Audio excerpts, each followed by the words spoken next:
So we saw last time that the poet has already prepared the ground for the next canto.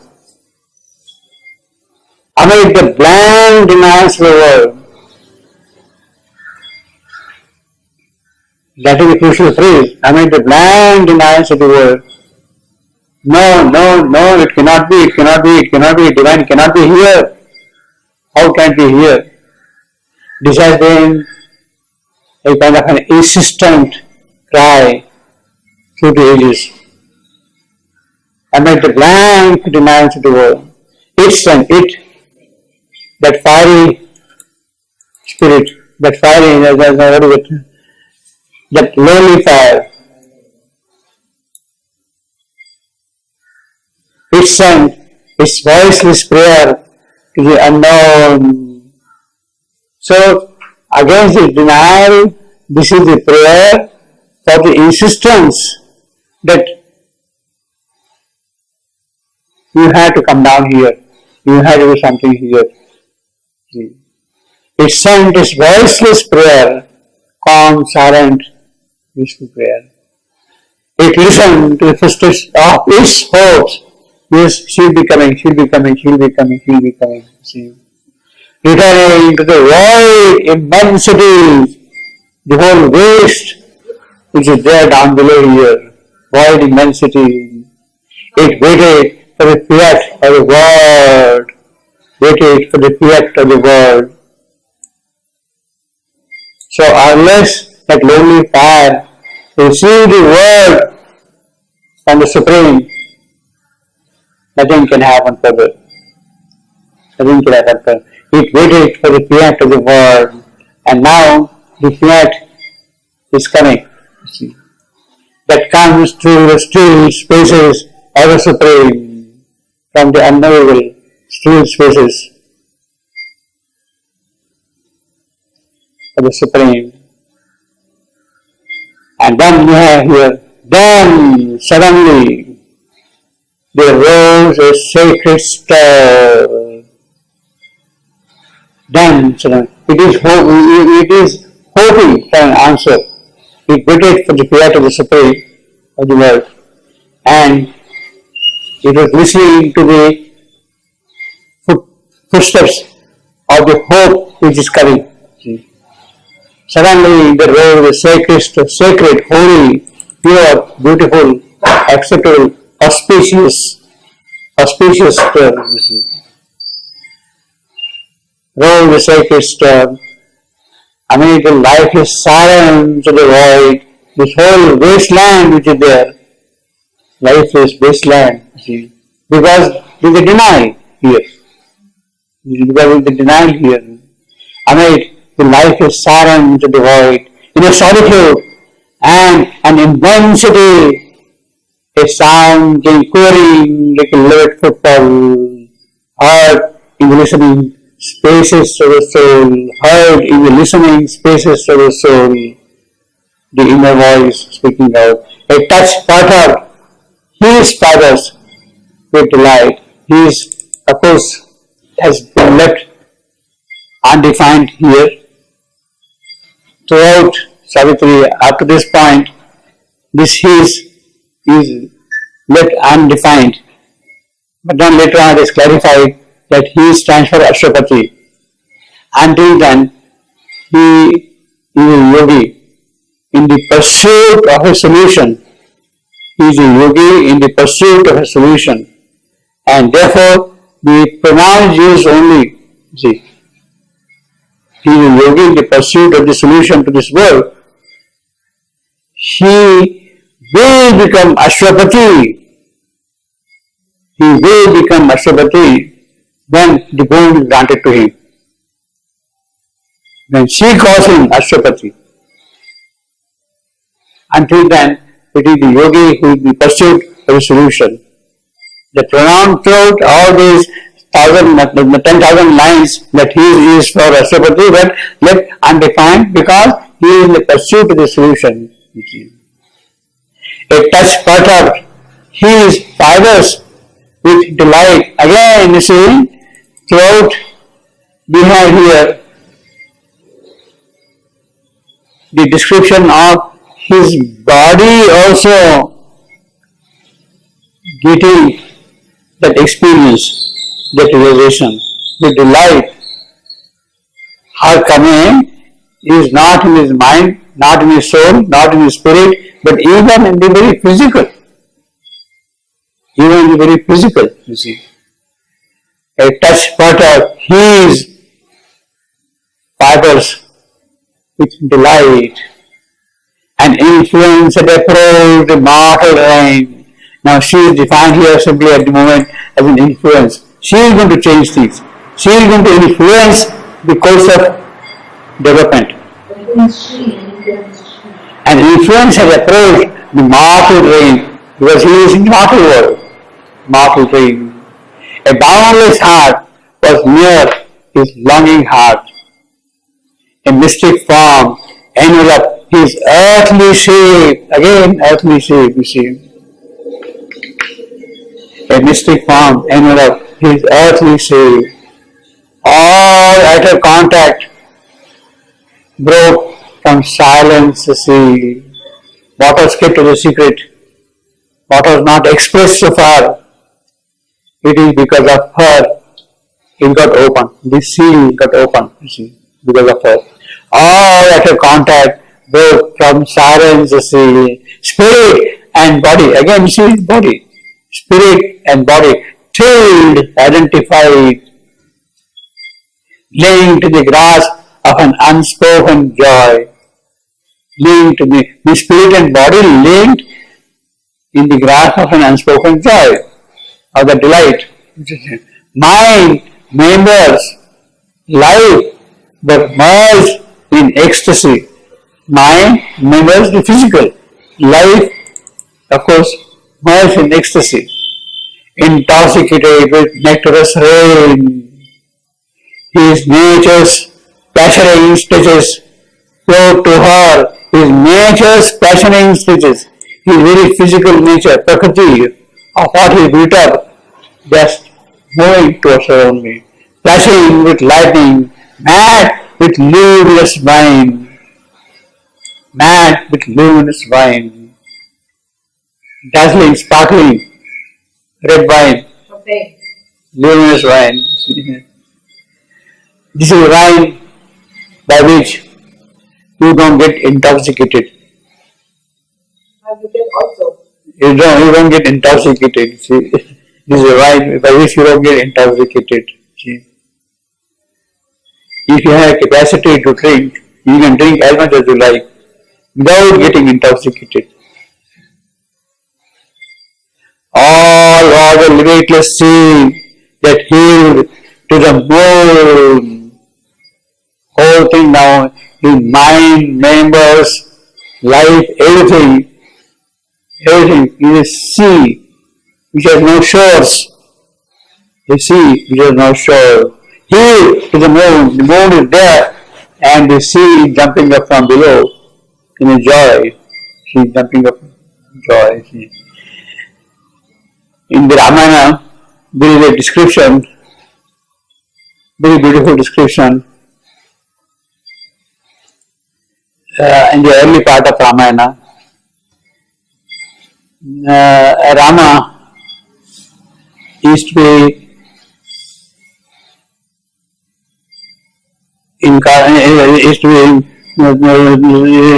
be the crown prince. At the early stage, and the whole city, Ayodhya, is lit with lights, flowers, all kind of beautiful decoration. This is very beautiful atmosphere all around here. And there, the poet says, the city looked like a sea heaving up to the moon. The city, whole city, heaving up, jumping up, joy. The light of the moon, you see, the city. It's a kind of an echo of that. All of the limitless sea that healed to the moon. So it must have happened on full moon day. You see, when did they meet? Well, they met Ashwapati and the Divine Mother. When did they meet? They met on a full moon. See, all will immediately see that huge the moon. A divinizing strain possessed his veins. Again, this is his system. His veins, physical. His divinizing strain possessed his veins. His body's cells awoke to the spirit sense. Awoke to the spirit sense. And his body's cells awoke to spirit sense. Each nerve became a burning thread of joy. See, again, physical, brain, body, nerve, tissue, flesh. See, the very physical yourself, you see.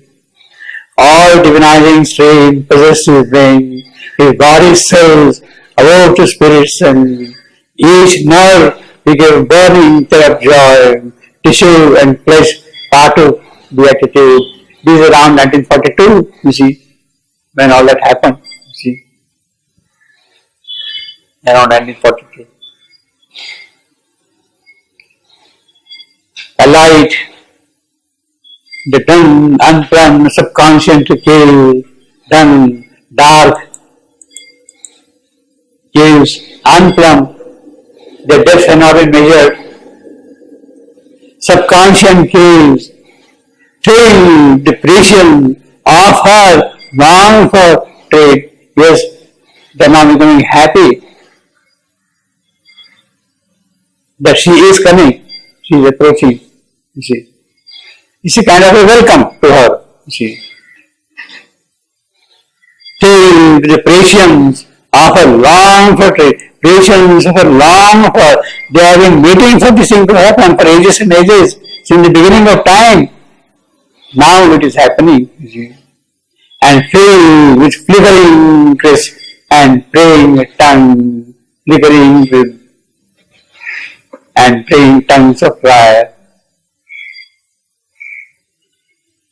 Even lost in slumber, mute, inanimate, his very body answered to her power. She is insistent on this aspect, the physical. Her coming is entirely in the context of the physical. His very body answered to her power. The one he worshipped was Brahman. Now, what a capacity it must be of him to hold her within him. The one he worshipped was within him. Now, flame pure. How? Flame pure. There cannot be any blemish in the flame. There cannot be any darkness in the flame. There cannot be any defect in the flame. Purity. Pavaka, Agni, Pavaka, the pure flame.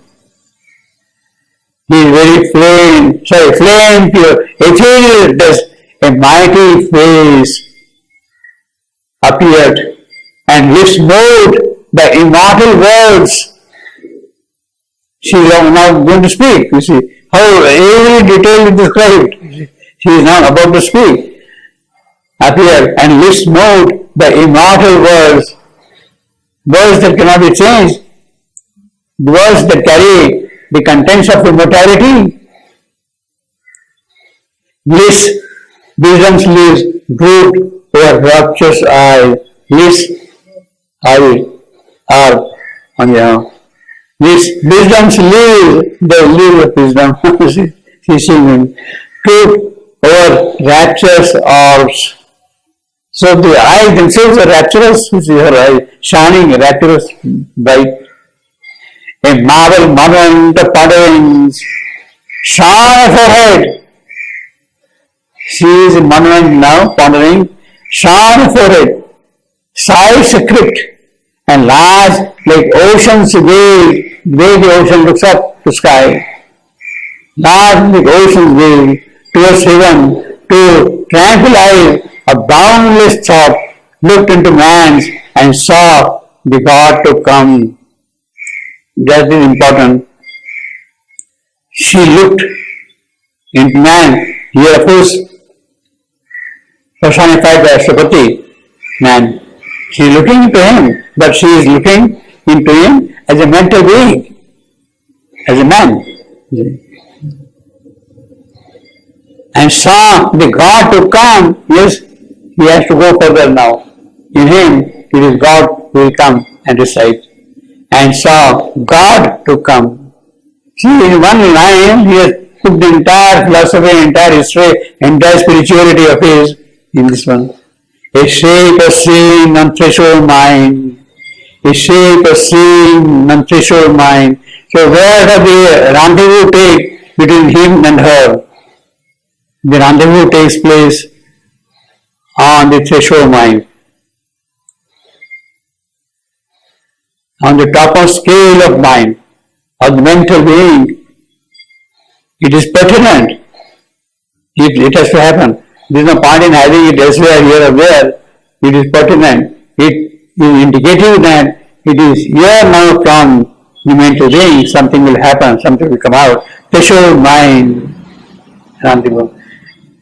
And in a certain sense, it is understandable also that she is coming from above, down to this point. He is climbing up from below, up to the topmost scale of mind. So it is there that the meeting takes place. It is there that the meeting takes place, you see. He is coming from above, he is climbing up from below. It is pertinent that way, see. A shape was seen on threshold mind, a voice absolute and wise in the harsh chamber spoke. A voice, of course, her voice, one who is coming. A voice absolute and wise. There is all wisdom in her. She knows everything about this creation. How it should happen, what should happen, when it should happen, everything she knows. And absolute, whatever she is going to say, that is not going to be disputed. It will be so. Absolute. Yes, it will be. And wise. So, it is not only absolute, it is also wise. It is not only wise, but it is also absolute. Both are here. A shape of seeing and threshold mind, a voice absolute and wise, in the heart chamber spoke, in his heart spoke. Now then follows a long speech of this lady. Now before we proceed, let me just give quickly the statistics of this canto we have got here.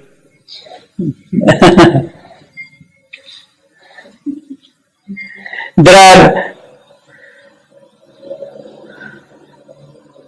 4 sections in Canto 4 of the Book of the Divine Mother, Division and Bone. 4 sections, 89, 90, 91, 92. The first section is about the arrival of the Divine Mother on the threshold mind and what she is to advise to Ashwapati. That runs into 68 sentences, one of the longest speeches. 68 sentences, 259 lines. 259 lines.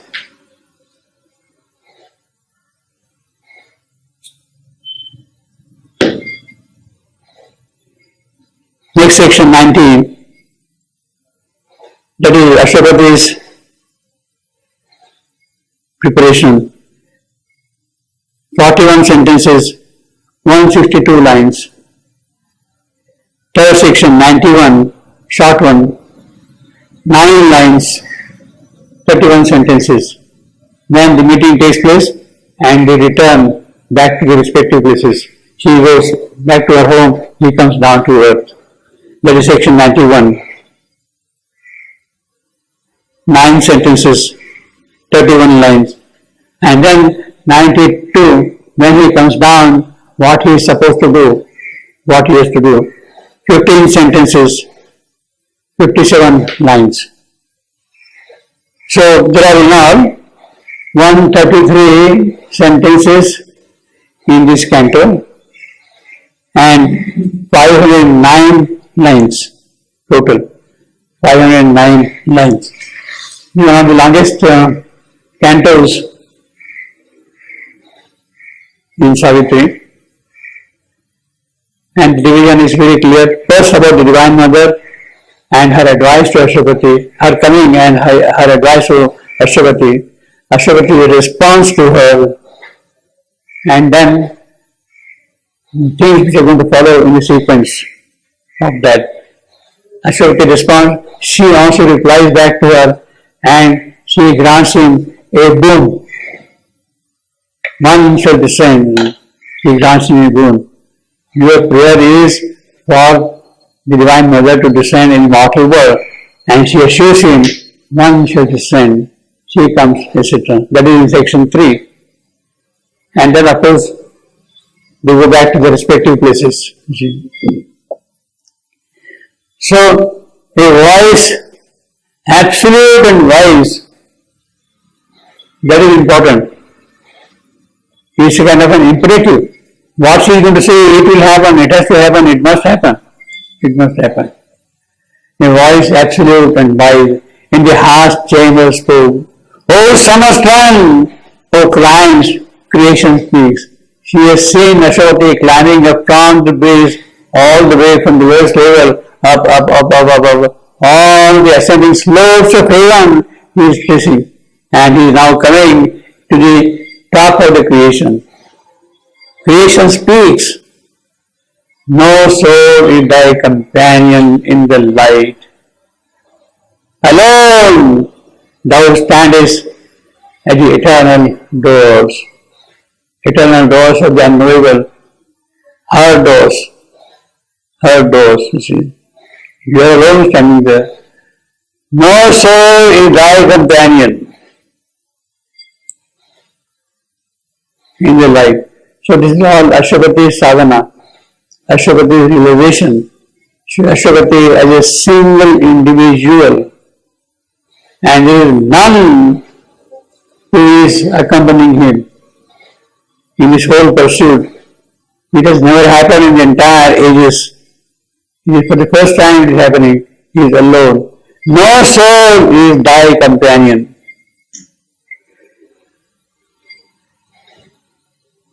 Does it mean that the mother was not his companion? In a way, she was not. She was not.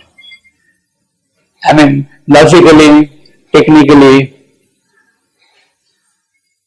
factually also. Her part is part of the occult, of the consciousness force, her part. His part is the spiritual part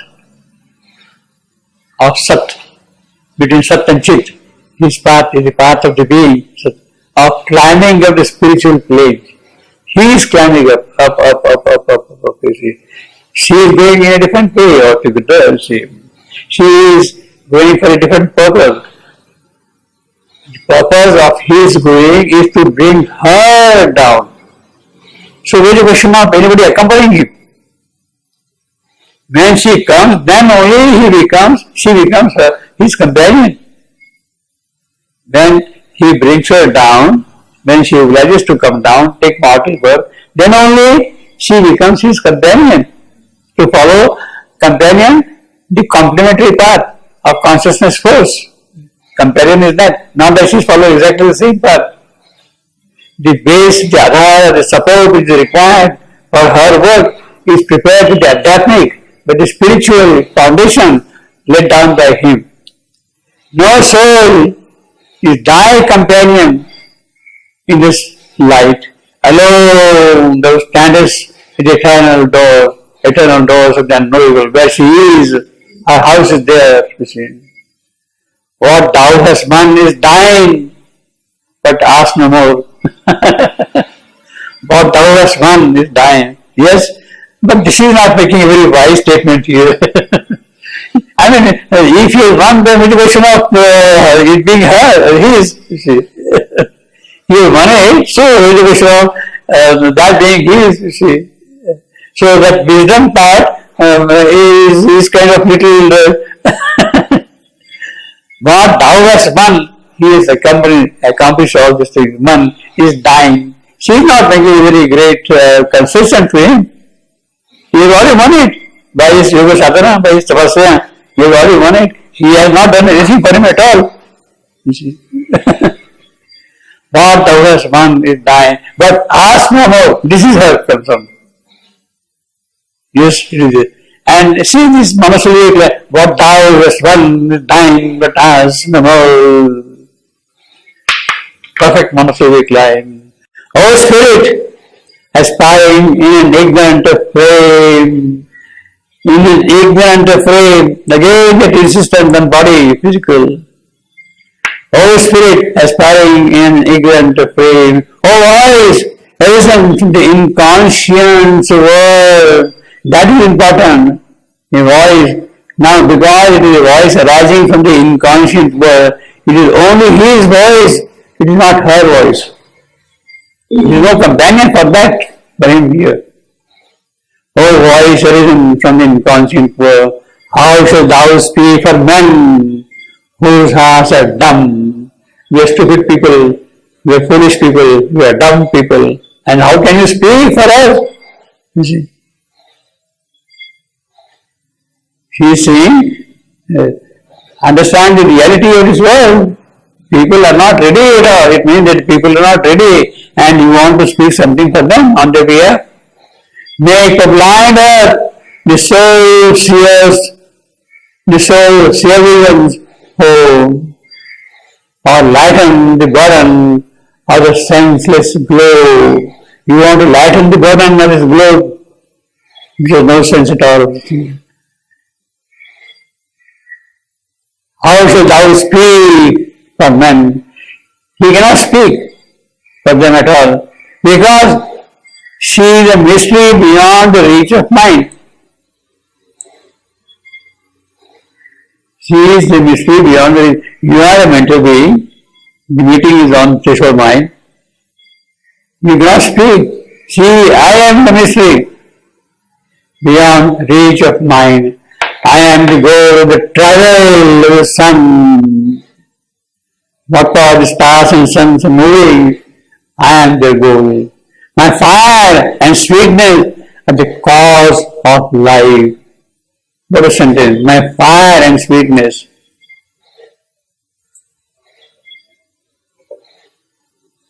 Fire, Agni, sweetness, Madhurya, they are the cause of his life.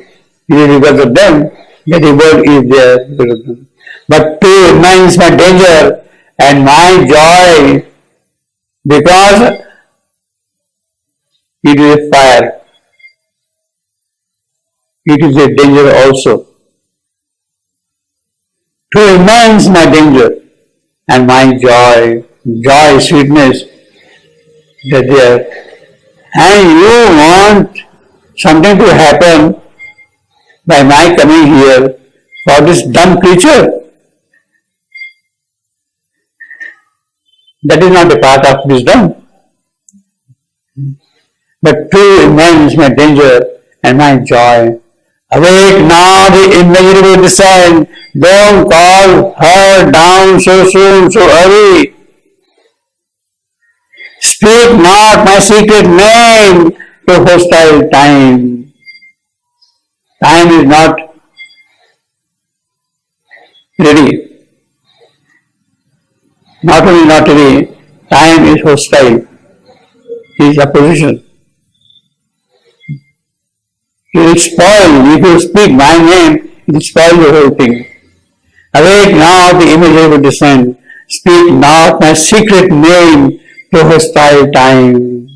Man is too weak to bear the infinite might. So this is part of the wisdom. Man is too weak to bear the infinite weight. Truth, God too soon might break the imperfect earth. Now she is trying to explain.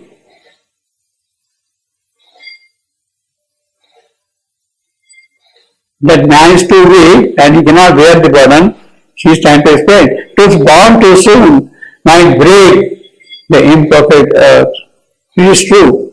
If the base is not ready, then things can get shattered here. Leave the all-seeing power to give her the all-seeing power, the divine Prakriti. She will do things in proper time, in proper way. She will cut the way. She will cut the way.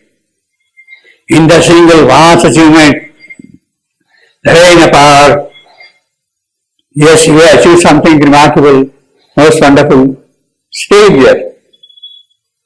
How? By helping the world with thy great lonely days. Your job is to help the world. You have achieved something great, something tremendous. Help the world. With thy great lonely days. Of course, his days, great lonely days. Helping the world. That is what the Gita says. Loka Sangraha. For the welfare of the society. When you are free from all bondages of nature and all that, still you are not going to stop doing work. You are not going to stop doing work. You have to continue to do your work for the benefit of mankind, for the Loka Sangraha, for adding something to the possibilities of the human creature. I ask thee not to make a heart of flame in the wise, wide, uncaring bliss. I don't want you to go and get lost in the uncaring bliss. That you come down, you come here and dissolve yourself. I am not asking you that. In the wise, wide, uncaring bliss. Turn from the fruitless motion of the year, describing the fierce labor of the world, away from beings lost in the alone. I don't want to get lost in the alone.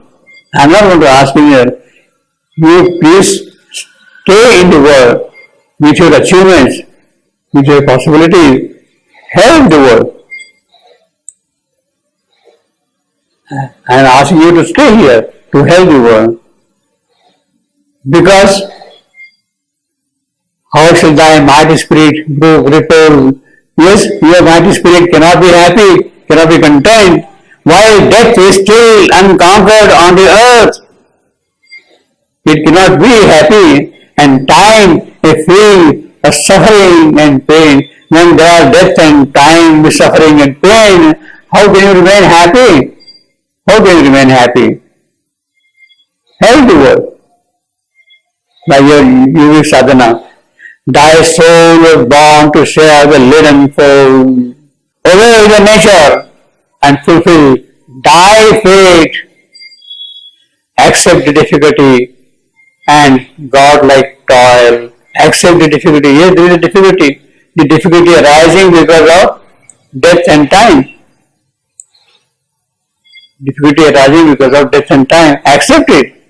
For the slow-paced omniscient purpose, the slow-paced omniscient purpose, slow evolution, which has omniscience in it, which is looking forward for something, for that evolution, the animal's knot is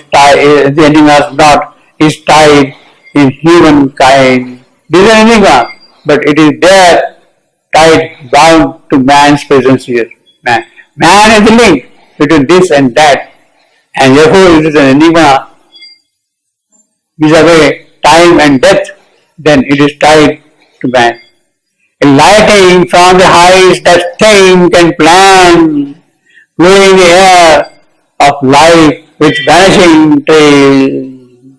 Man, soul, away in unconscious world, aspires in vain to change the cosmic dream. Man is trying, but he is trying in vain. Enlightening from the heights that think and plan, flowing the air of life with vanishing trails. Yes, it comes, but the trails vanish again. Man, so awake The enigma is in man. So awake in an unconscious world, aspires in vain to change the cosmic dream. Yes, he has been longing for it, he has been aspiring for it all along. Arise from some half dreamless beyond. He is a stranger, he is a stranger in the mindless vast, a traveller in an oft-shifting home, amid the trade of many infinitude. He has pitched tent of life in desert space. That is man. Heaven speaks the God, beholds him from above. Yes, he is trying, he is struggling, he is moving, and heaven is also looking from above, trying to help man in whatever possible way. In the house of nature, a perturbing guest, a voyager to his thoughts in constant soul, a hunter of unknown and beautiful power, a nomad of the far mysterious light. He is a nomad of the far mysterious light. He is on wandering in search of light. In a wide veil, a little spark of God. Well, that is something good about him, that he is a spark of God, and it is that which is driving him in every pursuit.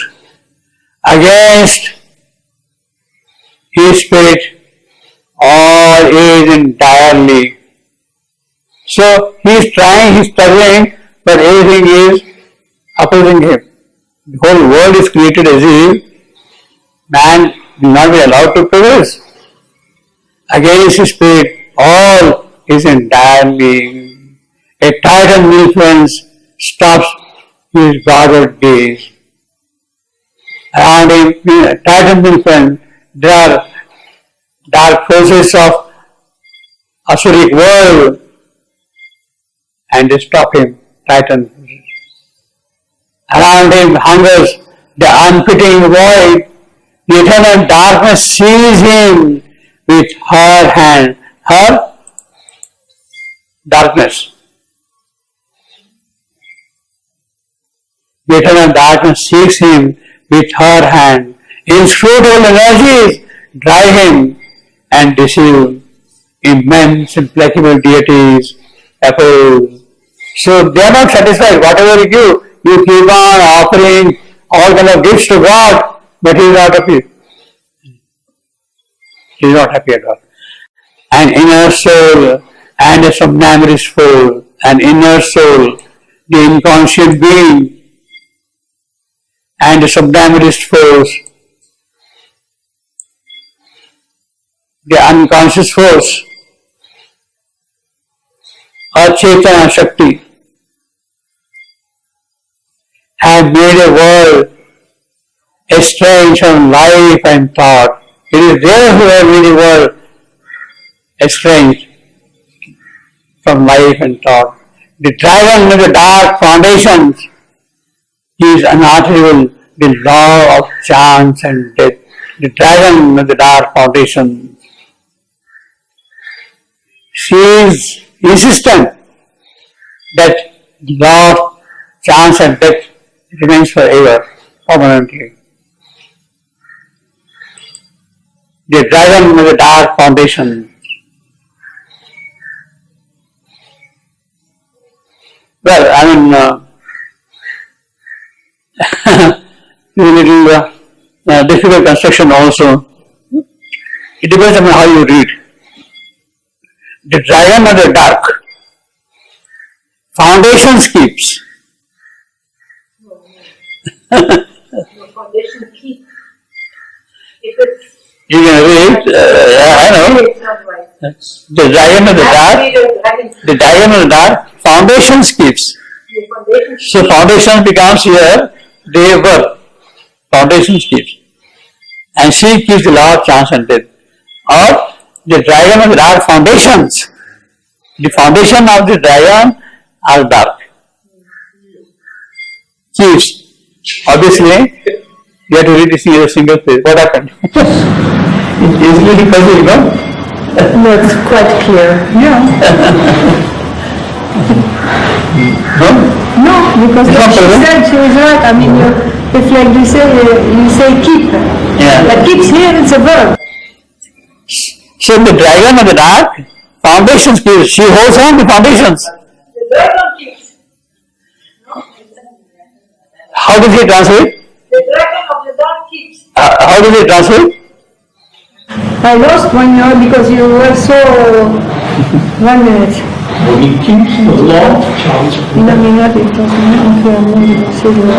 The dragon keeps the law of chance and death. No, he translated that the dragon of the days keeps the law which is immovable, the law of the hazard and the death. exactly. The immovable law of the hazard and the death. Exactly. Yeah. Like this way, I think it was in English, no? Yes. No, I will read it naturally. The dragon of the dark foundation keeps unalterable. What does she keep? Unalterable. The law of the chance and death. Keep the law of chance in unalterable. Yeah. Yeah. Actually, the dragon of the dark foundations is a Vedic phrase. Vedic phrase. Wedding, It is in the Rig Veda. This phrase appears in the Rig Veda. there is Vedic. Oh, Vedic. It appears in the Rig Veda. Yeah. In fact, in one of his notes, Shivananda speaks of the dragon, the sphinx, the stone,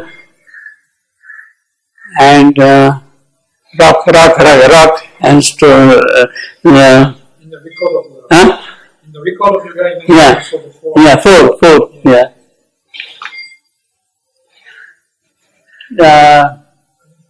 What is the fourth one? And dragon, sphinx, knight. Yes. Dragon, sphinx, knight, and rock. Rock. He says these are the real oppositions for his work, in his work. Real opposition. In his work. Shivan's work. The dragon, the sphinx, the knight, and the rock. Yes. That is this form, stone, physical. They are physical. They are the physical, they are the thing which come in the way of transformation. They had to be tackled first. They had to be tackled. So, now the dragon of the dark foundations will be tackled by her, who will be coming.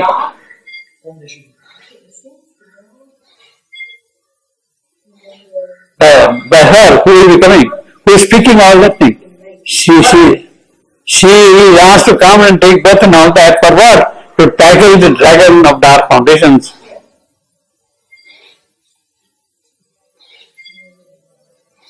Unalterable law of chance and on his long way to time and circumstance. The grey-hued riddling near the shadows, the sphinx is also there. They have a lot of space. No, this dragon could be Egyptian, this dragon could be weak. Yeah, the Sphinx. Yeah, all Sphinx. The Sphinx. Sphinx of course Greece or Egyptian, both. Egyptian. No. Are they worshipping the Sphinx? Yeah, first, yeah. Because they have to worship. If you don't answer her question, she will swallow you. If you don't worship her, she follows you. Yeah, she will swallow you. The grey riddling near the shadow spin, her dreadful power upon his following sun. Now that is a Greek, that is a musician spell. Yes, it's a higher order. Yes, this is absolutely Egyptian sphinx. On the pyramid. Her dreadful power upon his following sun. Awaits him and with this soul-slaying word When a traveler goes by her, she will question him, answer this riddle, this riddle, this riddle. And if you don't answer, gone. Only Oedipus was able to answer. Only who answered? Oedipus. Beautiful. Degraded, radiant with the shadows thing, all dreadful fall upon the swallowing sign. Awaits him, armed with soul-slaying the world. Across his path is the dim camp of night. So we have described all here. Dragon is there, Sphinx is there, and night is there. All the store, Or the last is the night. rock here, left out here. There's a rock.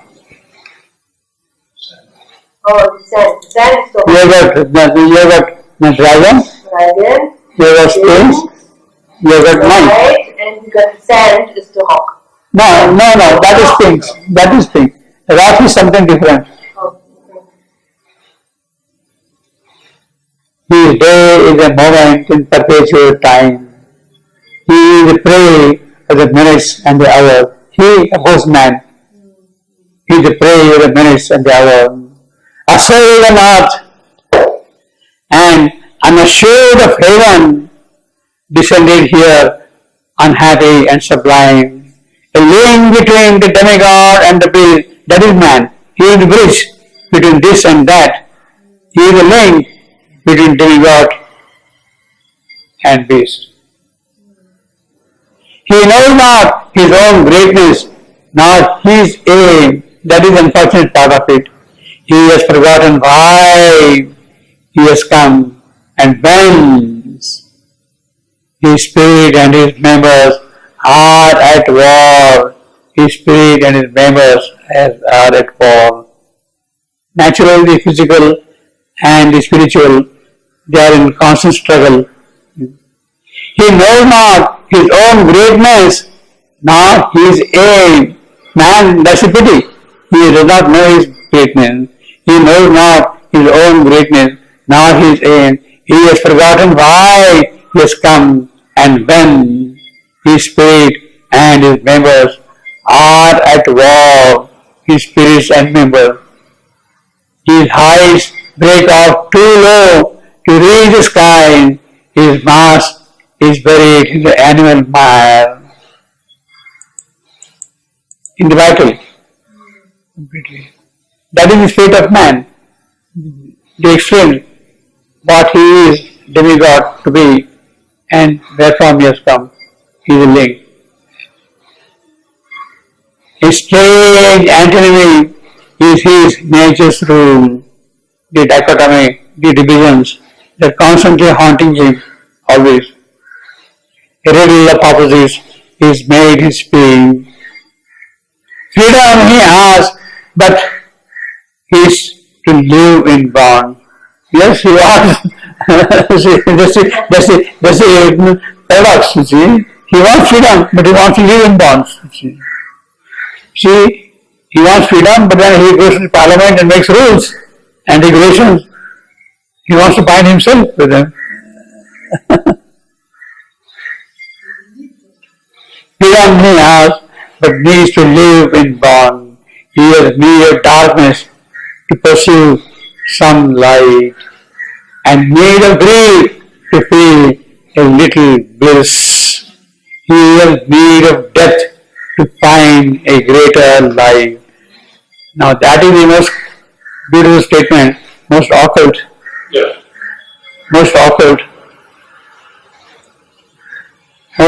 statement. He has need of death to find greater life. As I have been saying, death is the promoter of life. It is through the process of death we constantly make progress towards greater life. We come here, we do some work, we accumulate certain merits, they become a part of your psychic being, then you stop progressing. Death comes and terminates. You come again, and from that status, start further. So death is really a helper, but death is a helper in the present circumstance, as things exist now, this will help her. And that need not be always so. That should not be the law forever here. And Ashwapati's whole argument is that, well, I accept the necessity of death today, but then death has to go away if I have to really make proper progress, true progress. You see. It is progress in ignorance. If it has to be progress in knowledge, then death has to go away. All sighs he sees and turns to every call. He has no certain light by which to walk. There is a confidence in his own light. You see. There is certain light by which to walk. His life is a blind man's buff. He hides and sees. He sees himself, and from himself he runs. Meeting himself, he thinks it other than he. So this living knows our games. Blind man's buff, hide and seek. The Divine Mother knows this game to see. Always it is, but finds a constant ground. Always a journey, but nowhere arrives. That is the pity. He goes on and on and on, arrives nowhere. He would guide the world. Himself he cannot guide. That's a pity. He will save his soul. His life he cannot save. That's a pity. The light his soul has brought, his mind has lost. So as long as he is a mental being, that mental being cannot get the wisdom of the soul which is brought to him. All he has learned is soon again in doubt. It is in doubt because of the mind. It is all in doubt because it is the mind. A son to him saying, the shadow of his top. Is this really a son? Is this really a true son? And then he starts doubting, maybe it is the shadow of my mind, my mind's creation. Then all the shadow again, and nothing is true. Unknowing what he does or whither he tends, he fabricates signs of the real in ignorance. He fabricates signs. Fabricates signs. This is what he's trying to make. He's making all kinds of images, all kinds of philosophies, all kinds of models, all kinds of theses he's writing. He's doing all the things. He's enduring. But they are the signs of the real in ignorance. Each one has an element of truth, but they are laden with ignorance. He has hitched his mortal error to a tooth star. Yes, he is looking at the star, all right. Wisdom attacks him with a luminous mask. He can't see the real face of wisdom. What he sees is her mask. But never has he seen the face behind that mask. He has not seen the true face of wisdom. A giant ignorance surrounds his low